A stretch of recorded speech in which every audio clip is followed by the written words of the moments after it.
Hello there guys, MichaelBtheGameGenie here, and today I'm celebrating my 2-year anniversary on YouTube, and I can think of no better way than to celebrate than to share my top 10 games for one of my favorite systems of all time, the Nintendo Entertainment System.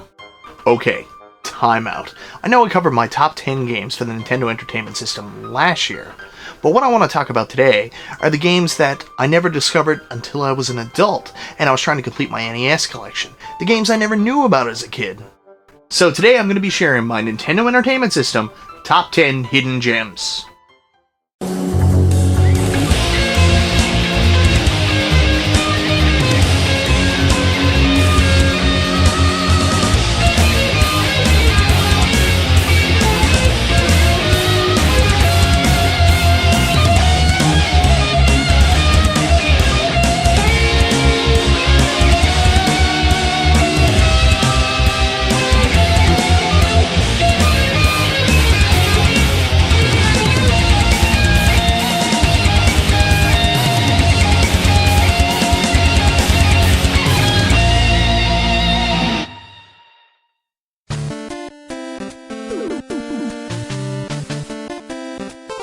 One of the funnest things about collecting for the Nintendo Entertainment System is coming across games that not only surprise you, but become some of your favorite games on the system.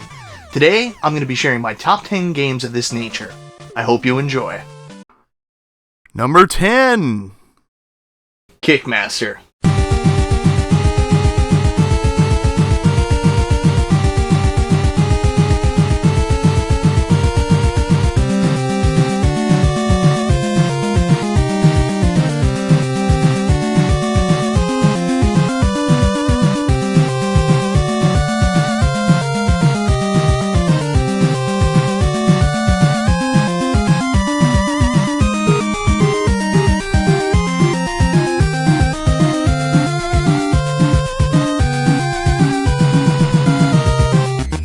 Released in January 1992, Kickmaster was developed by KID and published by Taito, who at this point in time were releasing some amazing games on the NES. Kickmaster is an interesting game in that it is a side-scrolling action platformer with some unique RPG elements that tie together nicely to create a balanced and enjoyable gameplay experience.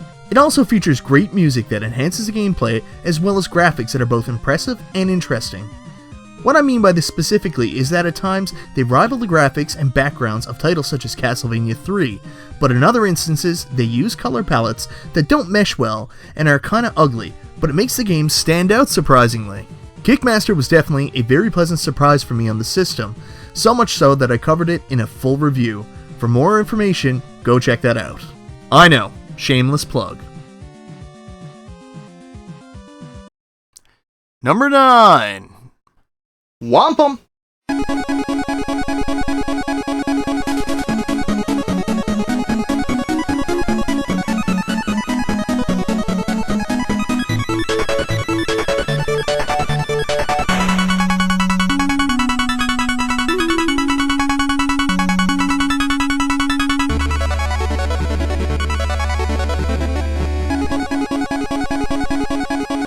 Jaleco is a Nintendo Entertainment System publisher most well known for releasing the Bases Loaded series and putting their company name on their end label instead of the game title itself. So frustrating.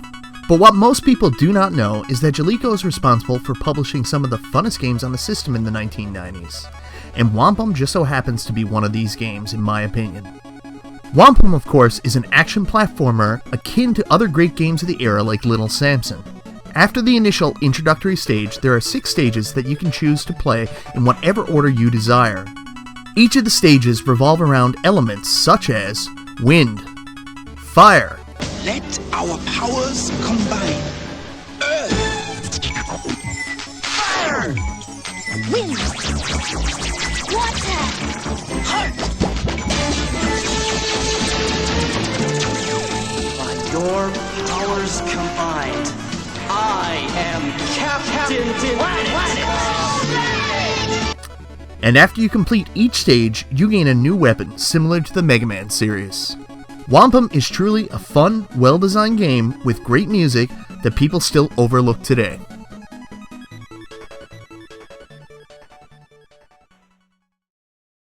Number 8. Shadow of the Ninja.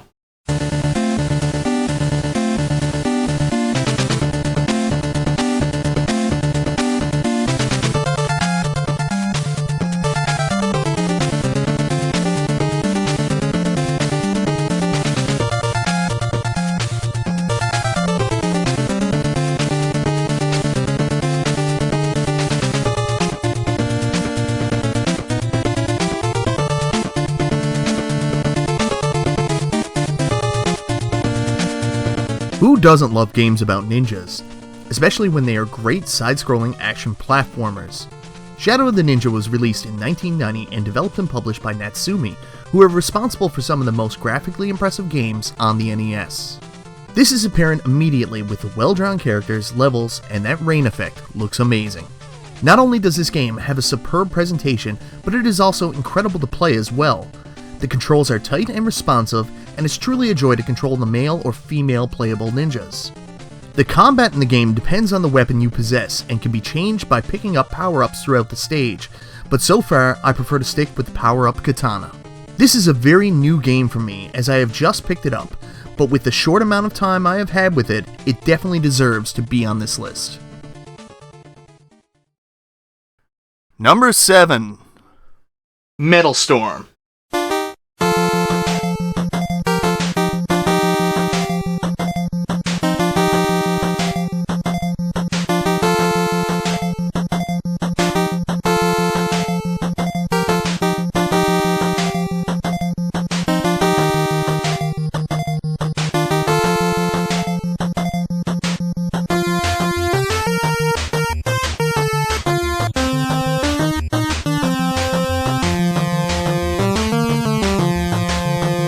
Like a lot of other people, I first discovered Metal Storm by watching Derek Alexander, aka the Happy Video Game Nerd.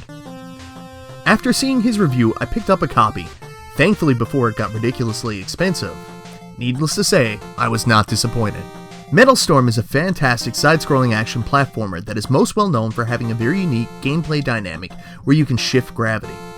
I have to say that this isn't just a gimmick, but becomes fundamental in not only the platforming to progress through the stage, but in the combat as well. Metal Storm can be a very challenging game, as without the appropriate power-up, your mech will blow up with just one hit. That's why it's essential to control gravity to your advantage to put you in the best spot to attack and avoid enemy fire. The game also features some very impressive graphics.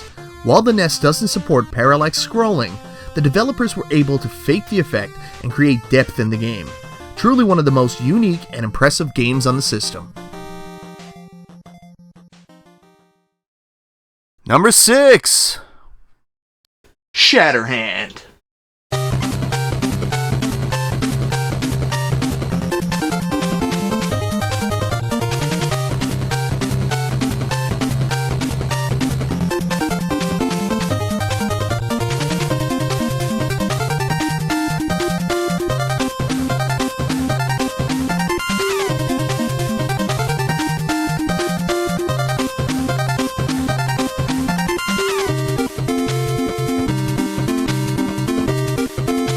Shatterhand was released in 1991, developed by Natsume and published by Jaleco, two companies that have already come up on this list. Surprise surprise, Shatterhand is a side-scrolling action platformer where the attacks are focused on punching, which means most of the combat is short range. That is until you collect 3 Greek letter tiles that will provide you with a companion weapon that differs depending on the tile combinations. There are a total of 7 stages or areas that you can choose your path through the introductory 6 stages, which is a device I really like. The stages are very well designed and beautiful, which should be no surprise seeing the game was developed by Natsume. On top of that, it features some of the very best music on the system.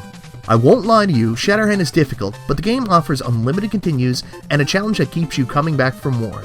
To sum it up, and no pun intended, this game packs a punch. Number 5. Journey to Silius.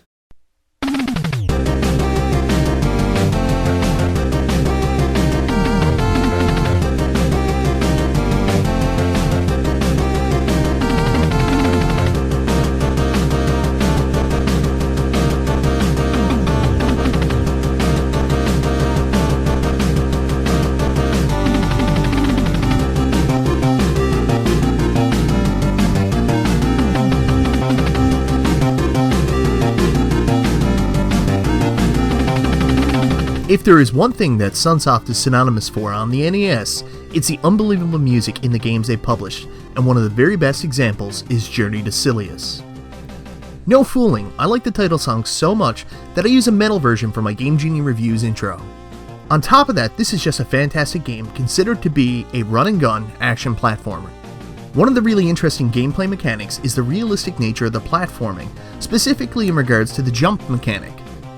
Most games allow you to jump unrealistically high and stop on a dime. Not here. You have a normal jump and your momentum continues as you land, which is actually a refreshing dynamic. The combat is gun-based, and you improve your arsenal as the game progresses. One of the most impressive aspects is that the game almost never happened. It was originally designed as a Terminator game, but due to a licensing issue, that was cancelled. Luckily for us, the plot and graphics were altered, and we were still able to play this masterpiece. Number 4. Vice Project Doom.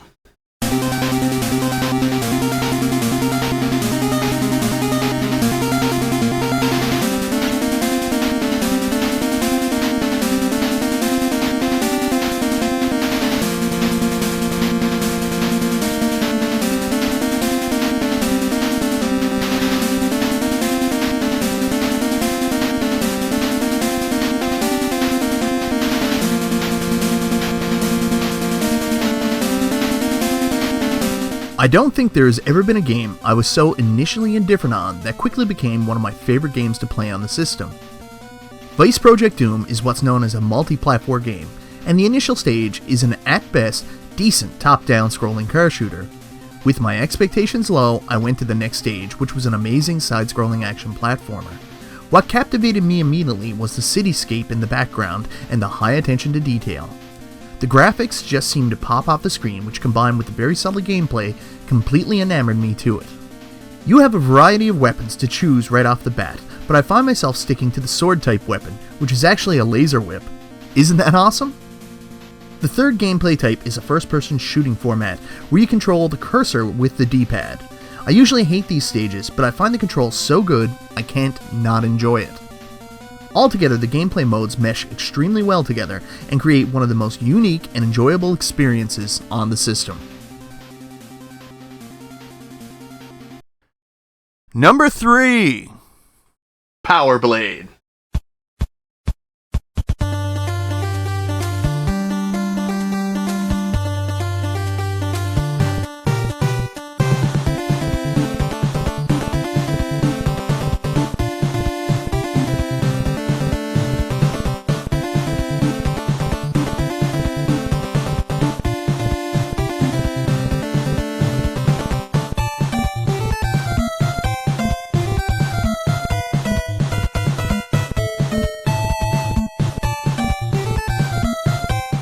If there is one video game developer you should remember after watching this top 10, it is Natsume. They are also responsible for developing Power Blade that was released in 1991 and published by Taito, who are known themselves for publishing some of the best games on the back end of the NES lifecycle. Power Blade is a side-scrolling action platformer that shares a number of similarities to Shatterhand, such as the ability to select the path you want to choose throughout the levels, the great character and level design, and some very well done and memorable music. Where the game differs is in the attack method, which consists of using a boomerang. Yeah, a boomerang, which can be thrown in all 8 directions, which really makes it enjoyable to plow through the enemies. The boomerang can also be upgraded to enhance the power, range, and number of boomerangs by collecting power-ups throughout the stage. Overall, Power Blade is a great example of when amazing music meets fantastic gameplay to create a truly amazing game. Number 2. Little Samson.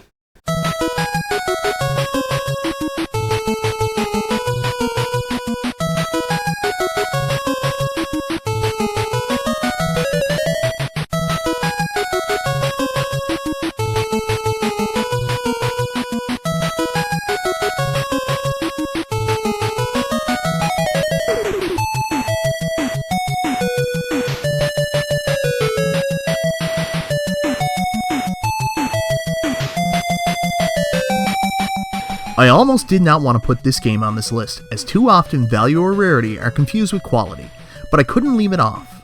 Not only is Little Samson a great hidden gem, but one of the very best games on the system. Little Samson was released in 1992 and published by Taito, who were trying to establish themselves with this great action platformer at the height of the genre's popularity.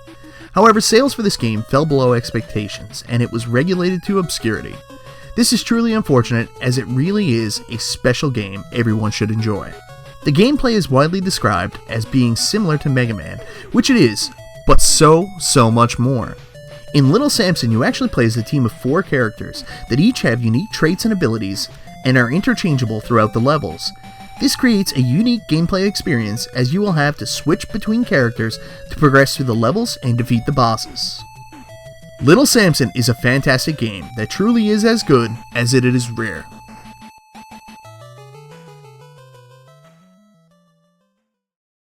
Number 1. Captain Bucky OHare.